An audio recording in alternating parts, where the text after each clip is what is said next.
All right, coming in, welcome to another episode of Mind and Markets, episode 5, handling losses like a pro, and also the psychology of losing in trading. All right, today's agenda, we're going to go over the introduction to trading losses, the fear of being wrong, emotional traps after a loss, strategies to handle losses, and just the closing thoughts on the whole thing. All right, the introduction to trading losses. Losing is an inherent aspect of trading. Even the most successful traders experience losses regularly. Emotional reactions to losses can cloud judgment, leading to impulsive and irrational decision making. Many traders feel the need to recover losses quickly, often resulting in overtrading or taking excessive risks. Most of the time when you blow up your account, most of the times when you have those big red days, is two things: either over trading or over leveraging. Over leveraging, as in you putting more money in, you're putting more contracts in one trade, or you're taking multiple different trades back to back to back. And those are the days that are your biggest losses. If you look back and if you think about all those times you blew up your account, those times where you had the biggest losses, it will be those days where you either overtraded or over leveraged. All right, the emotional reaction to losses can cloud judgment. Especially when you take a loss, you are in a very weird stage if you're not able to control yourself. Because then you start to make illusions. You start to think that the market is going a specific way when it's not. When the position goes against you, you feel like it's going to turn around. You're in this weird stage of denial where everything you're doing feels right, but it's not working. But you're not accepting that it's not working. So that makes you get bigger losses. The position can go against you, and instead of just getting out, you move your stop loss. You're in denial. If it's telling you to go long, but you want to go short just because, you're in denial. If you feel like the next trade is going to be a win, you're in denial. Imagine losing a trade and instantly feeling the need to prove you're right by doubling down on the next one, which often leads to even larger losses. See, this is why traders, real traders, say it's all psychology. Because it's shit like this. Imagine losing one trade and you gotta prove people right. So then you force yourself to take another trade. And then maybe you add another contract in. Now you're over leveraging. You're not there properly, and it's going to be another loss, which means eventually your account is going to be blown. It's crazy because I've done all of this myself. I actually took a trade today and it was a loss because I didn't even have my signal to go short. I just imagined my signal was there because I haven't took a trade in so long. It's been a few days because it's been like Thanksgiving and all that. So it's little things like that. But I have seen improvement in myself because I stopped blowing accounts because I do step away now. And that was one of the best things I've learned. The fear of being wrong. Need for validation. Traders often feel compelled to prove their decisions right to themselves and others, especially after a loss. When you have to prove yourself that you're a good trader to people, that's how you know you're not. You don't have to prove anything to anyone. Okay, because if you know you're a real trader, you know you don't have to prove anything. If anything, you're trying to hide that you're a day trader. Revenge trading. This need for validation can lead to revenge trading, where traders make impulsive decisions to recover losses. often resulting in larger setbacks. This is one of the biggest killers of accounts: revenge trading. I think the best decision I ever did, like I said earlier, was having the ability to stop trading and hopping off. And the way I did that is I gave myself a time frame from 6:30 to 7 a.m.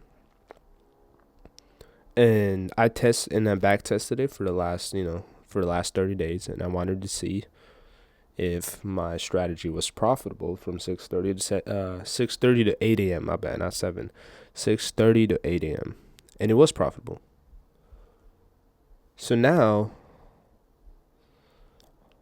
instead of having that unlimited time with unlimited trades, now I only trade from 6:30 to 8 a.m. Gave myself more structure. Made it more easier on me. Okay, example of John. John entered a trade to impress his friends. After losing, he doubled his position to prove he was right, only to lose more. Now, you can switch the sentence up a lot, and it'll still be the same. You can switch that first sentence from John entered a trade to make money, John entered a trade to get out of his job. After losing, he doubled his position to prove he was right, only to lose more. It's always the same thing. Okay, once you accept, you will succeed. When you accept losses as part of the journey, that's when you will succeed. But it's not about just saying, oh, I accept it. It's about genuinely accepting it. Genuinely accepting it. But here's the thing. When you accept losses, then you have to realize how you have to step away when you're losing. Then you have to realize when to size down. So this is all part of accepting losses. It's not just, oh, okay, I'm going to take a loss. No, it's how you're going to handle the losses. Because people are trying to make this more easier than what it should be. They just think you have to accept losses. No. You have to learn how to take these fucking losses, or else you will get killed. The emotional traps after a loss. Frustration. Frustration often arises after a loss, leading to impulsive decisions that deviate from trading plans. This happened to me today. Remember how I said I took a trade earlier when it went against me? I only took one trade today. I didn't want to impulse more because I knew I was going to get killed. So after I took the loss, I did size down the position, so it wasn't that big of a loss. I punched my desk. I was like, man, fuck this. I was like, why did I even take the trade? My signal wasn't even there. Number 2, traders compensate for losses by overtrading, resulting in increased transaction costs and further potential losses. What you don't realize about overtrading is most of these brokers have a commission. They take a small commission from each trade. So imagine when you overtrade and you're barely in profit, all those commissions are going to eat your profits. And you're still going to be in the red, even though you should be in the green. Chasing the market. After a loss, traders may chase after market movement, which can lead to entering trades that are not supported by their strategies. Once again, this happened to me today. I chased the market. It was my signal wasn't there. I chased it and I got absolutely killed. Number 4 is avoiding mistakes. What you have to realize is you have to put an effort in realizing these mistakes. Okay, recognizing these emotional traps can help traders avoid the cycle of losses, and emotional distress. So I realize how overtrading is not my friend. I realize how staying on when I'm losing is just doesn't work. So I hop off when I feel like I should hop off. And this helped me a lot. This is how I stopped myself from blowing up accounts. Is I stepped off when I was getting losses. Because what's the point of trading more and more and more when I'm not in the right state of mind, when my strategy is not working? All of these factors, there's no point. My worst trades were when I wanted to make a trade. When my trade wasn't even there, I decided the trade was there. I decided the setup was there, and then that's how I got killed. Strategies to handle losses. You have to use a stop loss, okay? Please use a stop loss and do not mess with the stop loss. The only time you should mess with the stop loss is to bring it more closer to your entry after it went in your favor. I do this a lot. I like putting it at break even many times.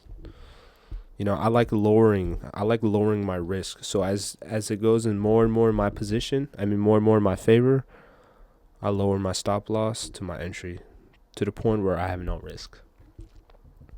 Okay, implementing stop loss orders helps manage risk by automatically selling a security at a predetermined price, limiting potential losses. You have to put a stop loss, because I promise you, if you don't have a stop loss, you're more scared. Because this happens to me. Sometimes when I get in a position and I don't have a right stop loss, I'm more afraid because when I have a stop loss, I feel secured. Okay, when it comes here, I'm going to get out. When it comes here, I'm going to be wrong.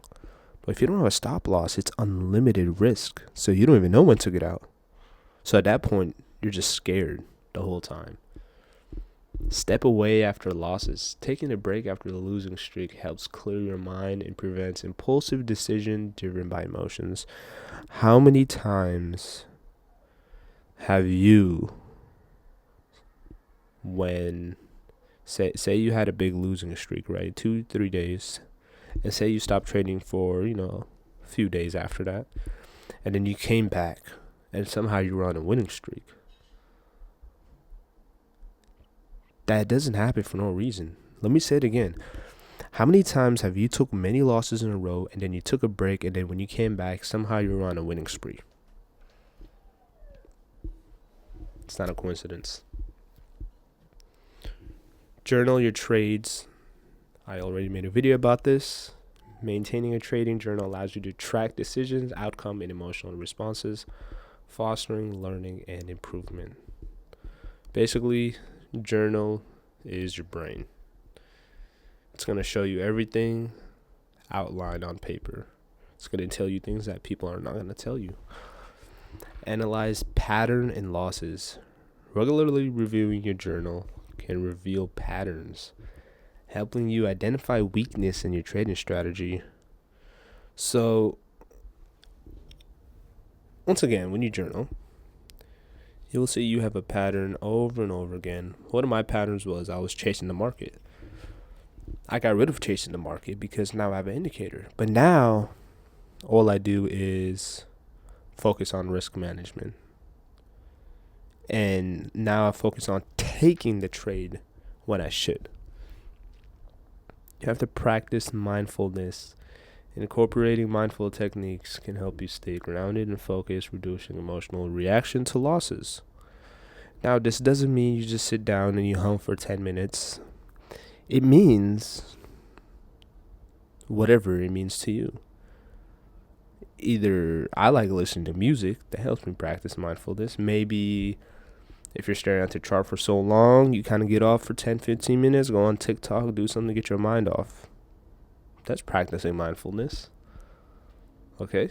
Learn from each loss. Every loss provides the opportunity to learn. Reflect on what went wrong and adjust your strategy accordingly. Once again, the strategy could be at fault. Maybe you did everything right, but the strategy is wrong. But guess what? That's where your journal comes in. That's where stats come in. And that's where you have to improve it. That's your job as a trader. No strategy is going to be perfect. You have to know when to use it properly. Making money is from the skill of trading.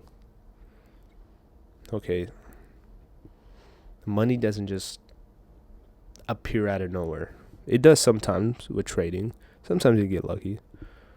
But being consistent over week after week, after month, it comes from the skill. So the more you practice on the skill, the more money you'll get. The closing thoughts on trading. Accepting losses for emotional balance. Please accept losses. Accepting losses is crucial for maintaining emotional stability in trading. Recognizing that losses are part of the trading journey helps reduce stress. Traders should aim to learn from losses rather than dwell on them. Losses is your friend. Losses is the friend that's telling you you messed up. Because when you get a win, most of the time the win doesn't tell you anything. I mean, it tells you that you followed your plan, blah, blah, blah, but you already know that. A loss is the friend that's telling you, bro, you did something wrong. You better figure it out. Most of the time. Sometimes you did everything you had to do and it was just a loss, but that's okay. That's where you have to accept losses because it's a crucial part of trading. Focus on long-term growth. Prioritize long-term strategies over short-term wins for sustainable success. Even the best traders lose 40-50% of the time. They just manage it better. Me, I have a 50% win rate. On a good day, maybe 60. Some days I even have 40. I'm telling you, it's all about risk management because I lose most of the time or half the time, but I'm still in profit, and that it's for a specific reason. Building consistency in trading leads to better outcomes than seeking perfection. That one's a fact. Being able to do the same thing over and over and over and over and over again leads to better outcomes than just trying to be perfected. That one's hard, I ain't gonna lie. But yeah, man, that's the episode for today. I'll catch you on the next one.